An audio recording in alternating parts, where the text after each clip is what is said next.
here. You'll have seen in the news from nationally, UK-wide, as well as Scotland, the latest health stories about A&Es blocked, etc., and trolley waits and delayed discharges, all part of this essential problem of a health service and a care service that is no longer coping well with the demands of our population on it.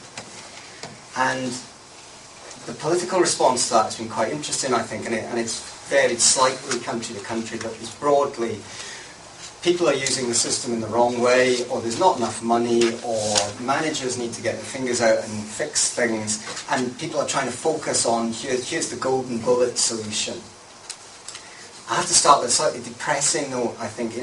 In my view, there is no real golden solution to this. There is no one or two things that can be done to create a radically different health and social care system.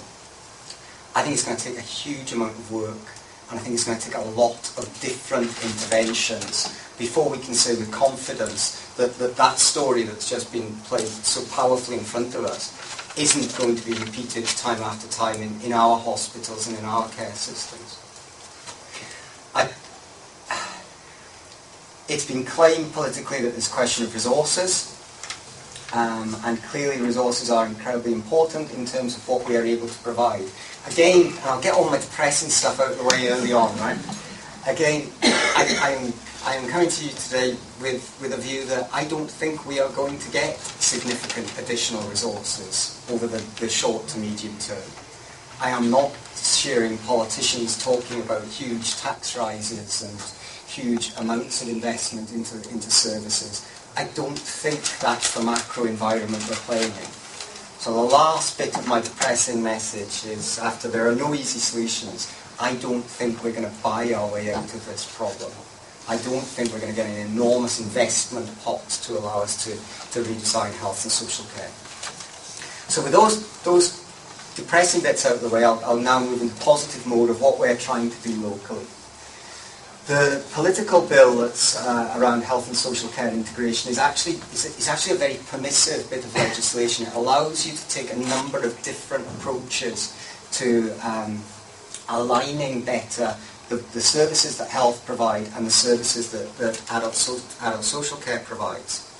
We've decided to go right to the far extreme edge of that permissive bit of legislation and say, look, we don't want to talk about a joint planning team that would be allowed within the legislation to sort of sit around and come up with planning documents and strategy documents of how we can work together.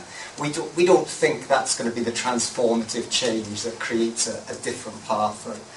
The way that we think will give us the best chance of making a real difference is if we actually work together pretty much as one organisation. And the difficulty with that approach is you almost think of something of two huge, big, monolithic organisations coming together and becoming one more, even more monolithic, even less responsive organisation together. So in parallel to our, I think, quite radical decision that we want to make this work right as us working as one organisation, effectively as one organisation, even if people are employed by two different organisations, we want them to work together. In parallel with that, we've decided this will only have a chance of success if to our population and to our teams on the ground, we actually feel more local, not more sort of amorphous and amalgamated, but that actually local teams have more authority and more power than they have at the moment, and more ability to make autonomous decisions that suit best their localities. So we've made these two sort of principles that we want to work together as if we were one organisation, with the individuals, in this case Mrs Andrews, at the heart of what both organisations are trying to do. And our other principle is, and we want as much of that done within localities and communities as possible. We've got another reason to be optimistic, I think, in that we've been playing for a few years with a pot of money from central government that we've called the Putting You First initiative, to look at what changes we can put in place that try and break this cycle of a hospital admission, an experience in hospital, and a difficult discharge, and never quite being able to re-enable that individual. The results of the Putting You First projects have been a bit mixed. Some have been positive, some we've learned lessons that isn't going to work. But there is enough evidence coming out of those initiatives that where we empower communities, where we work with the third sector, where we work very closely with local carers, and where we use technology in an empowering and a radical way, if we can bring all of those factors together, then it does appear that we can make real differences to those sort of patient experiences that have been put up in the storyboard there. So we're going to build on that Putting You First experience. It's been a sort of 3-year trial run of what integration might look like, of what sort of changes we can make, so we can build all of that into our project. In practical terms, and I'm conscious that 10 minutes isn't a lot of time to try and run through this. In practical terms, what will the changes look like to people working within them? Well, we're going to have 4 localities across Dumfries and Galloway, each with a general manager that will run both the local health services and local adult social care. So they'll have 2 teams responsible to them. People will still continue to work for their respective employers. We're not going to change any of that. I think that's a complete red herring in terms of the actual impact of change. But we'll have one unified manager running the service with effectively one budget. Health will give them the health money.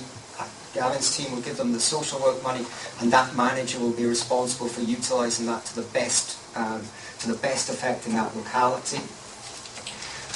Those managers will all report up to a Chief Operating Officer that will report jointly to myself and Gavin. She's the current Chief Operating Officer of the Health Services, so she's got experience on one side. She'll need to grow a lot of experience and depend a lot on social work management, social work expertise to gain that ability to do the other side of their job. So we're going to try and create this very, very simple, very unified structure with the locality being the absolute powerhouse of where decisions are made across the region. That's what physically it should look like.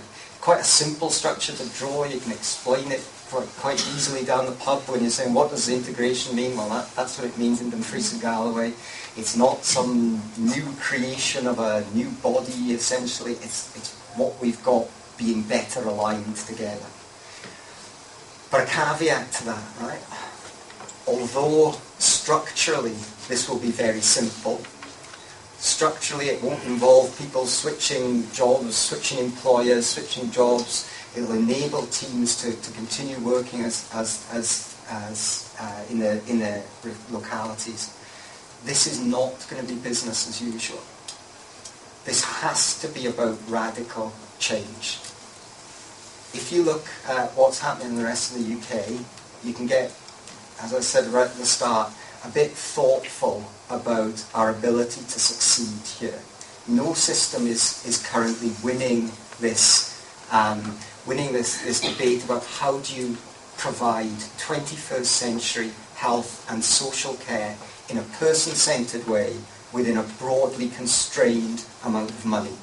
England aren't doing it with a radically different health service now. Wales, Northern Ireland aren't doing it.